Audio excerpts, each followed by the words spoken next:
Do you ever wonder what exercises you can do when you're pregnant, or what activities should you absolutely avoid during your first trimester? More importantly, is it safe to work out during your pregnancy?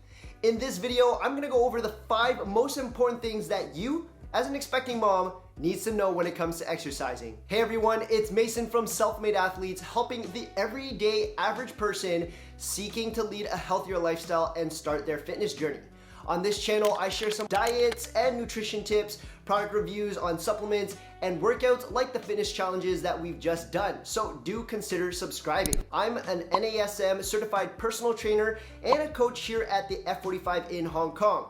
And one thing that I've noticed recently is that a handful of my clients and my friends are becoming expecting parents. So this is an entirely new series that I'm putting together for moms-to-be looking for ways to safely exercise during their pregnancy. Now, before we go any further, let's start off with a quick disclaimer. Obviously, with me being a guy, it's really hard for me to know the full extent of what you beautiful ladies are going through as a pregnant woman. So I'm gonna try my best to relate to you by wrapping some weight around me according to the trimester that you might be in. Since many of my clients or friends are in one of the trimester stages or have recently given birth, they're asking a ton of questions related to exercising during and post-pregnancy. And I thought it'd be a really good idea for me to do my own due diligence and solid research to share some of that knowledge that I found with all of you. So let's go ahead and dig into some of the biggest questions that you as an expectant mom might have about fitness during this time. Being pregnant isn't a very good excuse for you to just throw your fitness out the window. Usually for most moms-to-bees, it is safe to continue or start exercising because regular physical activity will keep you and your baby staying healthy and fit. Just make sure you get the go-ahead nod from your obstetrician or your doctor first. Keeping in mind that everyone might be at different levels of fitness. Some of you guys might be completely new to this, while others are very used to working out. A lot. As long as you're healthy and your pregnancy is normal, exercising will most likely not increase the risk of having a miscarriage, having a premature baby, or having a baby with low birth weight. And I know that working out when you're pregnant can be a little bit confusing sometimes, but a lot of workouts are totally safe, and I want you to be flexible with your workout regimen. You should always modify your exercises so that it's safe for you and your baby. And I recommend functional strength training because you can get by just using your body weight as resistance to mimic everyday real life activities. But if you're used to hitting the gym a lot, you can absolutely go as heavy as you need.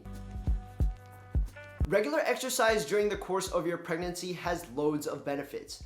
Since your body's shape will be changing a lot during this time, exercise will help you adapt to those changes and ensure that you're strong and fit to face both labor and motherhood. Not only that, but it will most definitely help you with your recovery after birth. Prenatal exercises can help you ease common aching muscles and discomforts of pregnancy.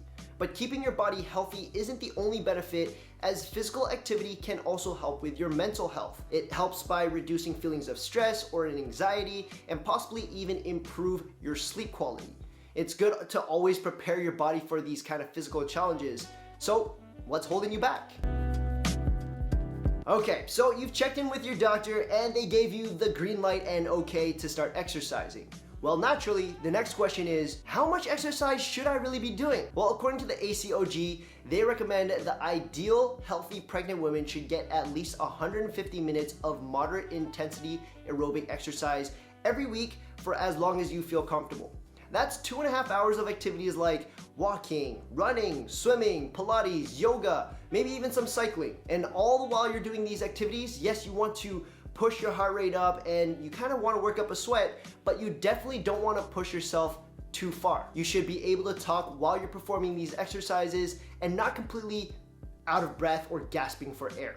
And it's absolutely up to you how you want to approach these 2.5 hours, but generally speaking, you'll want to break it up a bit. Maybe 30-minute workouts over the course of 5 days, or maybe even break it down further and do fewer, smaller, like 10-minute flash workouts throughout each day. If you're completely new to exercising and you weren't active before you were pregnant, I'd suggest not jumping headfirst into doing strenuous exercises. You don't want to push yourself too far too quickly.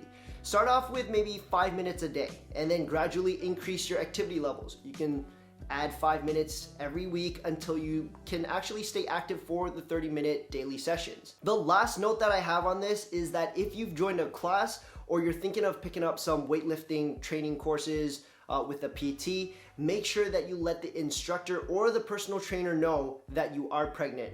They should be able to modify and adjust the exercises according to your needs.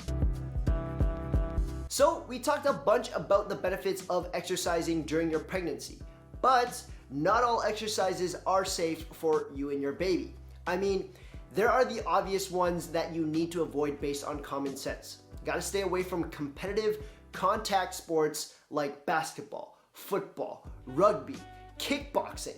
Like what? You should also stay clear from activities that have high risk where there's a lot of extensive jumping or activities that will have you falling a lot. Things like skiing, gymnastics, surfing, and another obvious one is avoiding exercises that have you laying on your stomach. Like how? You might also want to stay away from exercises that have you laying on your back. And the reason for this is due to the weight of your uterus on your vena cava.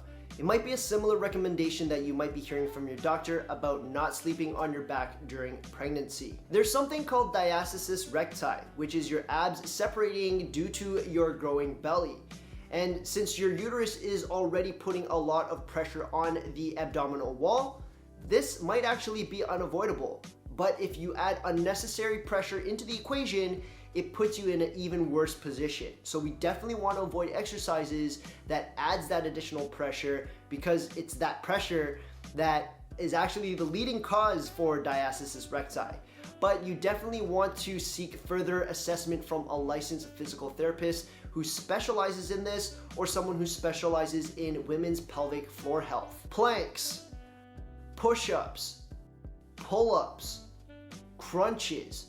All of these exercises are unsafe for you to do when you're pregnant because it puts too much pressure on your abdominal walls. However, we can make some simple modifications that will keep us safe from any chance of injury. For planks, you can just simply plank on your knees or go into a tabletop position. For push-ups, try an incline chest press or a chest fly using a light or moderate weight instead. For pull-ups, either use a pulley or resistance bands to reduce your body weight and reduce the chances of injury. Now for crunches, it's a bit of a tough one.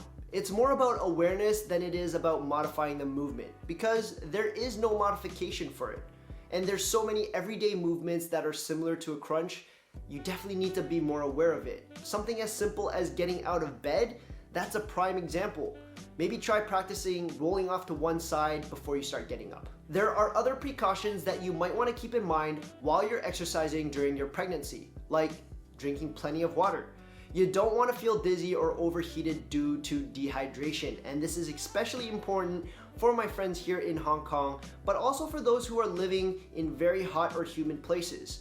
Wear loose-fitted clothing and exercise in temperature-controlled rooms rather than outside in the blistering heat. Try to avoid standing still for too long, as this might cause your blood to pool at your feet. It's important to pay attention to your body and see how you feel.